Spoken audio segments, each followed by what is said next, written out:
भी आ रही है। हालांकि देखिए ये सोशल मीडिया पर ये जो खबरें तैर रही हैं तो वो भी हम आपको बता दे रहे हैं, पुष्टि तो नहीं कर सकते। लेकिन ये भी खबर निकल कर सामने आ रही कि ईरान ने ऐसे दर्जनों दर्जनों ड्रोन्स जो हैं वो लॉन्च किए हैं, ख़ास तौर पर ये पर्शियन गल्फ में, ताकि यूएसएस अब्राहम लिंकन जो है उसको मॉनिटर किया जा सके। इसके पहले भी खबरें निकल कर सामने आई थी और ये चल रहा है। दरअसल अमेरिकी यूएवी जो हैं वो भी अनमैन्ड एरियल व्हीकल्स जो हैं वो भी नज़र रख रहे हैं कि ईरान की कहाँ क्या तैयारी चल रही है, तो ईरान भी नज़र रख रहा है कि किसकी क्या तैयारी चल रही है, क्योंकि युद्ध अभी शुरू नहीं हुआ है। तो नज़र तो बिल्कुल आनंद रखी जा रही है। बिल्कुल दिलचस्प बात, आपको एक बात और बताऊं, ताकत कैसे बढ़ती जा रही है ईरान की। ईरान की ताकत बढ़ रही है ऑरेशनिक मिसाइल से। ऑरेशनिक मिसाइल कौन सी है? जिसने रूस से ये मिली है ईरान को और यूक्रेन में बड़ी तबाही मचाई है। और ओरेशनिक मिसाइल का कहर ऐसा है जो यूक्रेन में बहुत नुकसान कर चुका है। तो ओरेशनिक मिसाइल रूस से मिल चुकी है, बहुत करीबी सहयोगी है, रूस अलर्ट भी कर रहा है। दूसरी तरफ Su-35 जेट्स वो भी आ रहे हैं, क्योंकि F-35 अगर रैप्टर आ रहे हैं तो उसका मुकाबला करने के लिए Su-35 जेट्स भी हैं। B-2 बॉम्बर्स को कैसे उड़ाएंगे ये भी बता दिया गया है। इसके अलावा S-400 सिस्टम जो है एयर डिफेंस सिस्टम, उसको भी तैयार कर लिया गया। S-300 ईरान के पास पहले से है, और भी डिफेंस सिस्टम ईरान के पास हैं, लेकिन ये पूरी तैयारी ईरान की हो चुकी है। अच्छा, एक चीज़ और है कि एक सबसे बड़ी खबर क्या है? सबसे बड़ी खबर ये है आनंद की, अभी हमने जैसे ऑपरेशन सिंदूर हुआ था, पाकिस्तान की तरफ से जो दर्जनों ड्रोन्स आ रहे थे, बिल्कुल आप सोचिए कि दर्जनों नहीं, सैकड़ों नहीं, हजारों, और वो भी संख्या 10,000 के, 10,000 ड्रोन आसमान में एक साथ लॉन्च कर दिए जाएं तो क्या आलम होगा। ईरान के पास यही ताकत आ चुकी है कि 10,000 ड्रोन एक साथ ईरान लॉन्च कर सकता है। एक खबर ये भी आ रही है, तो ये बहुत बड़ी खबर है अपने आप में। और कुछ खबरें हैं वो भी मैं आपको एक एक करके अपडेट दे देता हूं कि आने वाले दिनों में, आने जो अपकमिंग डेज हैं उसमें यूएसएस कार्ल विन्सन, ये एयरक्राफ्ट कैरियर है और डिस्ट्रॉयर भी है। तो ये USS Carl Vinson, USS Abraham Lincoln और हैरी एस ट्रूमैन, ये तीन हैं। तो इसमें अब्राहम लिंकन जो है वो तो दूसरी तरफ तैनात है, लेकिन हैरी एस ट्रूमैन और कार्ल विन्सन जो है इनको कहाँ तैनात किया जा सकता है? इनको पहुंचाया जा सकता है ताइवान के पास।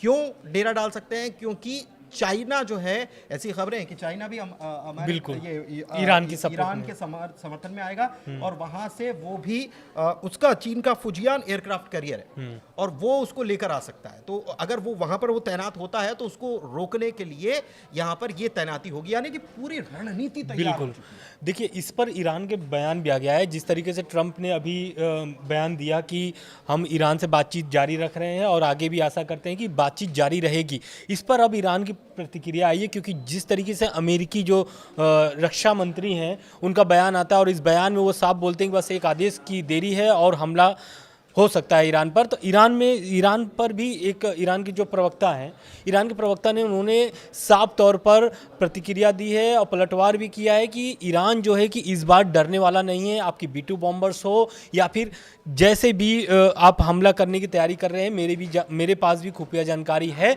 और इसका मुंह तोड़ जवाब दिया जाएगा। क्योंकि अमेरिकी जो बेस है ईरान मिडिल ईस्ट में, वो कई सारे देशों में है, वो जो देश है वो मुस्लिम देश है।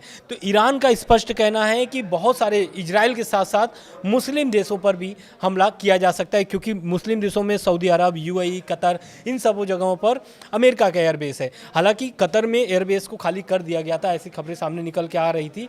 लेकिन अब जिस तरीके से USS अब्राहम लिंकन जिस तरीके से तैनात किया गया है मिडिल ईस्ट में, उसको लेकर के अब ईरान जो है कि बहुत चिंतित है। यही कारण है कि वो AI जनरेटेड वीडियो के माध्यम से लोगों को बता रहे हैं कि इस बार जो तैयारी है ईरान की पूरी तरीके से पलटवार करेगी और मुंह तोड़ जवाब देने का पूरा प्रयास है ईरान का। बिल्कुल।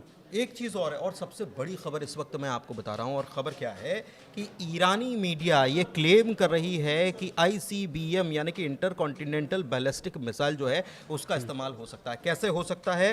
तो तेहरान ये प्लान कर रहा है कि 1 दर्जन से ज़्यादा काम 100 SLV वो लॉन्च करेगा, और वो लॉन्च करेगा और उसके बाद उसका इस्तेमाल किसके लिए होगा?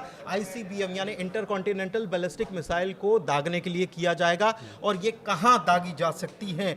तो न्यूयॉर्क और वॉशिंगटन तक इनकी पहुंच हो सकती है। ये बहुत बड़ी खबर इस वक्त आपको बता रहे हैं। हालांकि ईरानी मीडिया की तरफ से ही ये दावा किया जा रहा है। एक खबर और निकलकर सामने आ रही है और उस खबर के मुताबिक अब ईरान ने साफ कह दिया है कि अगर अमेरिका हम पर अटैक करता है तो फिर इजराइल को हम बख्शने वाले नहीं और क्या है। खबर बिल्कुल, देखिए इस पर इजराइल का भी एक तरीके से प्रतिक्रिया आ गई है और इजराइल की एक खुफिया जानकारी सामने आ रही है।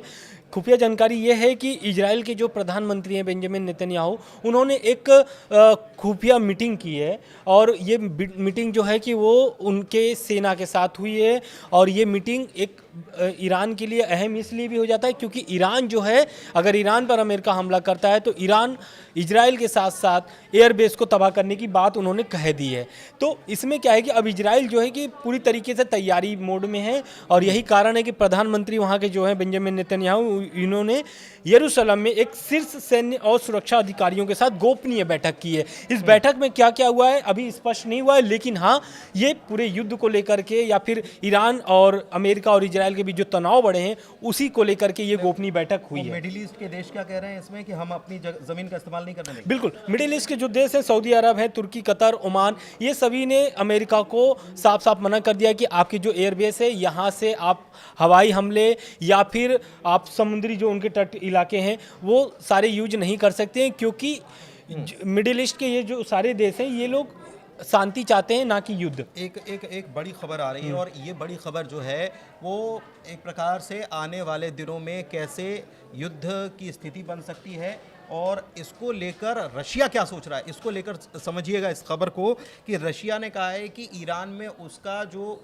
बुशहर में न्यूक्लियर प्लांट है जहाँ जो रशिया डेवलप कर रहा है, तो रशिया ने ये कहा है कि वहाँ पर मौजूद हमारे स्टाफ को निकालने के लिए हम पूरी तरह से तैयार हैं। इसका मतलब कि रशिया के पास भी कुछ इनपुट ऐसे आ रहे हैं कि युद्ध छिड़ सकता है और ऐसे में अपने स्टाफ को पहले निकालना है, उसके बाद जो भी मदद हो वो क्योंकि रशिया, चाइना और ईरान ये तो तीन एक गुट के हैं, एकजुट के। हाँ, तो यही कारण है अब मिडिल ईस्ट में जो जंग एक तरीके से दहलीज पर है, कभी भी ये अटैक अमेरिका कर सकता है। रह गई बात अगर वार्ता की, परमाणु वार्ता की, तो ट्रम्प चाह रहे हैं कि परमाणु वार्ता जो है कि फिर से शुरू हो जाए, क्योंकि जून के पहले बहुत सारे चरणों में बैठक हो चुकी थी लेकिन उसमें बात बनी नहीं थी।